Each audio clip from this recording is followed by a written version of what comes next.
कि संस्कृत की क्लास में पीछे की क्लास में पढ़े थे संधि, और संधि की उसमें हमने परिभाषा, संधि के मुख्य प्रकार पढ़ लिए थे, और मुख्य प्रकार में हम स्वर संधि के जो भेद थे उसमें जो पहला भेद था दीर्घ संधि, उसके बारे में पढ़ रहे थे।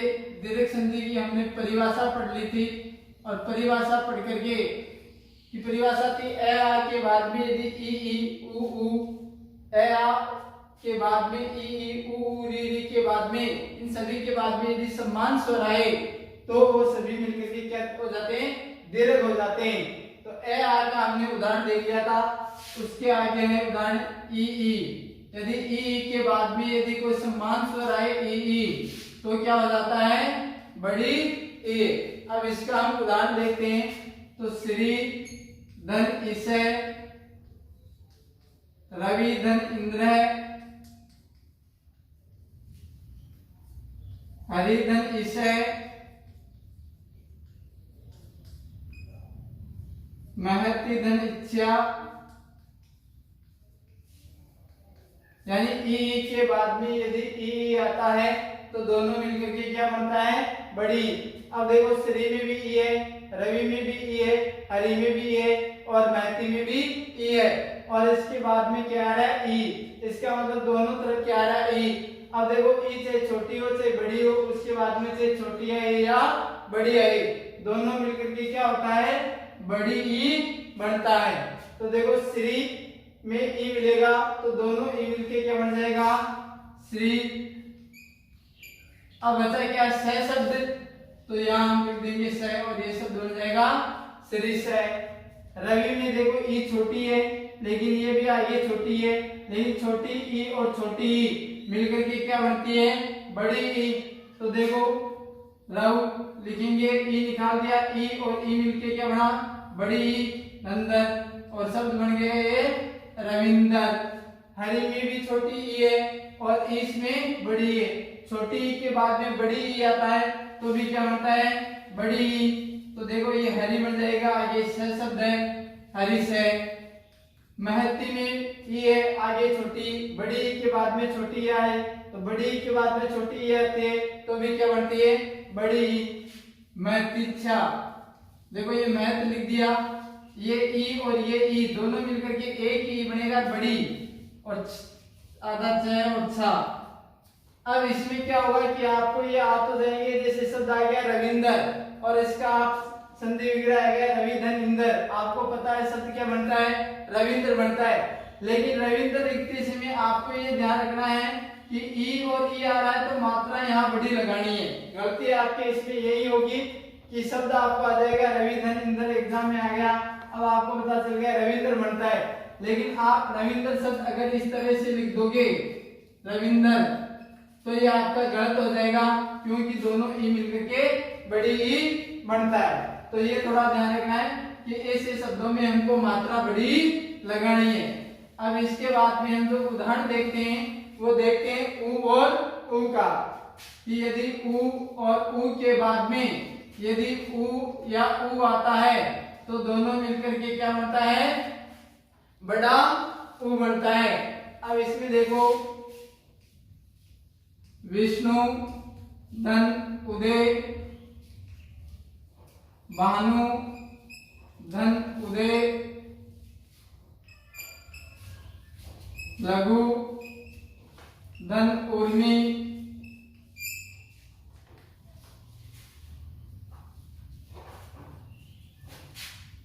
मधु धन उत्तम। अब देखो विष्णु में भी ऊ आया है, भानु में भी ऊ आया है, लघु में भी ऊ आया है, और मधु में भी ऊ आया है, और उसके बाद में ऊ आया है। तो ऊ के बाद में ऊ आता तो क्या बनता है, बड़ा ऊ। अब इसमें भी यही है कि ये ऊ और ये ऊ मिलकर के क्या बनेगा, बड़ा ऊ। तो देखो विष्णु शब्द ये ऊ निकाल लिया, ये ऊ और ये ऊ दोनों मिलकर क्या बन गया, बड़ा ऊ। तो यहाँ बड़ा ऊ की मात्रा आगे क्या शब्द बचा है, दे, तो ये बन गया विष्णु दे। इसी तरह इसका बन जाएगा भानु, और आगे क्या है, दे, भानु दे। और इसका लघु, इसका बन जाएगा ये लघु बड़ा, वो इसमें मिल गया लघु उर्मी, और मधु, ये दोनों ऊ छोटे हैं लेकिन दोनों मिलके क्या बनेगा, बड़ा ऊ, मधुतम। अब इसमें वो अभी रविंद्र वाला आपको जो उदाहरण बताया था, जैसे उदाहरण आ गया भानुधन उदय। अब आपको पता है शब्द बनता है भानुदय, लेकिन भानुदय लिखते समय आपको ये ध्यान रखना है कि मात्रा ऊ की क्या लगानी है, बड़ी लगानी है। अब इसके बाद में जो उदाहरण आते हैं वो आते हैं री के, कि री और री के बाद में यदि री री आता है तो बड़ी री बनता है।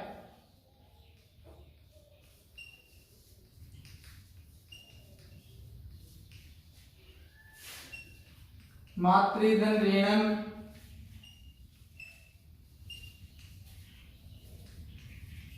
पौत्रीधन ऋकार है, पितृधन ऋणम,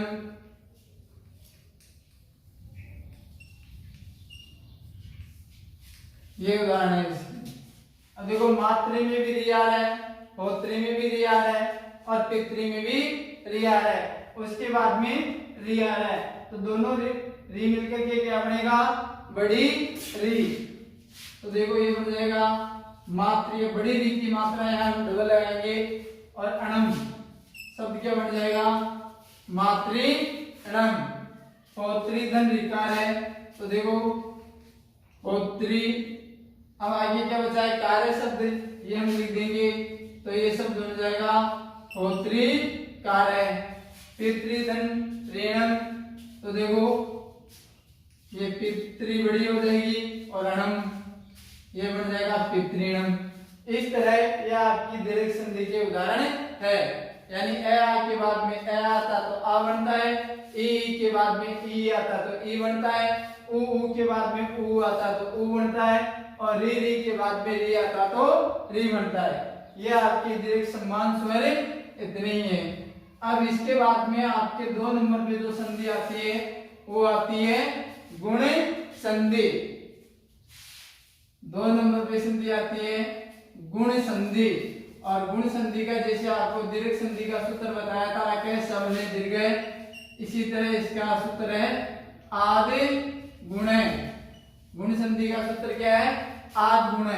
अब इस गुण संधि में क्या है कि यदि ए आ के बाद में, परिभाषा क्या है, ए आ के बाद में यदि ई ऊ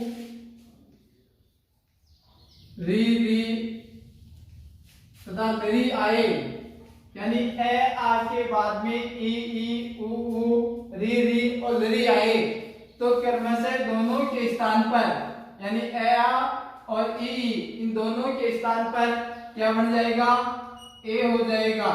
यानी ए आ के बाद में ई आता है तो दोनों मिलके क्या हो जाएगा, ए, और ए आ के बाद में यदि ऊ आता है तो इन दोनों मिलकर के क्या हो जाएगा, ओ, और ए आ के बाद में यदि री री आता है तो दोनों मिलकर के क्या हो जाएगा, अर, और ए आ के बाद में यदि लिरी आता है तो दोनों मिलकर के क्या बन जाएगा, अल। ये हो गई इसकी परिभाषा कि ए आ के बाद में ई आए तो ए, ऊ आए तो ओ, री आए तो अर, और लिरी आए तो अल बनता है। अब इसके हम उदाहरण देखते हैं। सबसे पहले देखो ए आ के बाद में क्या आ रहा है, ई, तो ए आ के बाद में ई आता है, उसके उदाहरण देख लेते हैं कि ए और आ धन ई और ई, तो दोनों मिलकर के क्या बनेगा, ए। अब इसके देखो नर धन इंद्र, गज धन इंद्र,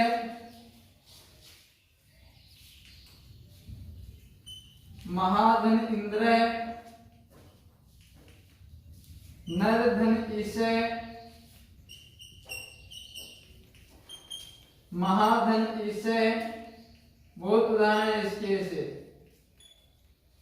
तो नर धन इंद्र, गज धन इंद्र, महाधन इंद्र, नर धन ईशय, महाधन ईशय, इस तरह लोकेंद्र, धर्मेंद्र, ये सभी इस गुण संधि के उदाहरण है। अब देखो पहले क्या आना चाहिए, ए या आ में से कोई सा भी एक आ सकता है। नर में ए है, गज में ए है, महा में आ है, नर में ए है और महा में आ है। उसके बाद में से छोटी ई आए या बड़ी ई आए। देखो ये छोटी ई और ये बड़ी ई। अब इन दोनों को जोड़ के क्या बन रहा है, ए। तो देखो नर में से ए निकालेंगे तो रे आधा बचेगा, लेकिन ये ए और ये ई दोनों मिलकर के क्या बन रहा है, ए। और इस ए की मात्रा कितनी लगेगी, एक। ये भी ध्यान रखना है, ए की मात्रा एक लगती है। तो देखो एक स्वर की इसमें मात्रा लगाई है, बनेगा नरे, और आगे नंदर शब्द बचा है, ये इसमें जोड़ देंगे और ये शब्द बन जाएगा नरेंद्र है। इसी तरह गज धन इंद्र है, तो ये बन जाएगा गजेंद्र है। महाधन इंद्र। अब इसमें देखो महा में से आ निकालेंगे, क्योंकि यहाँ आ रहा है तो शब्द क्या बचेगा, मह, वो है हलंत बचेगा।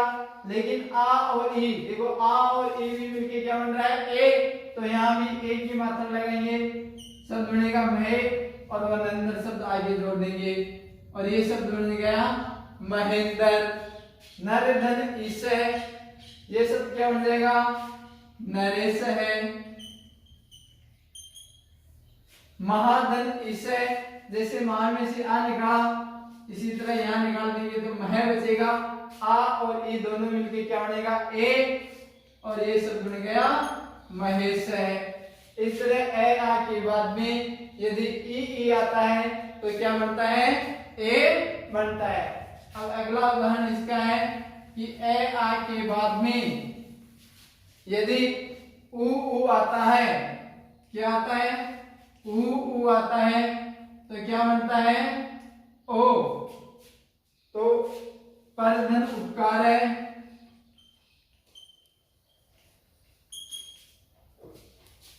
चंद्रधन उदय,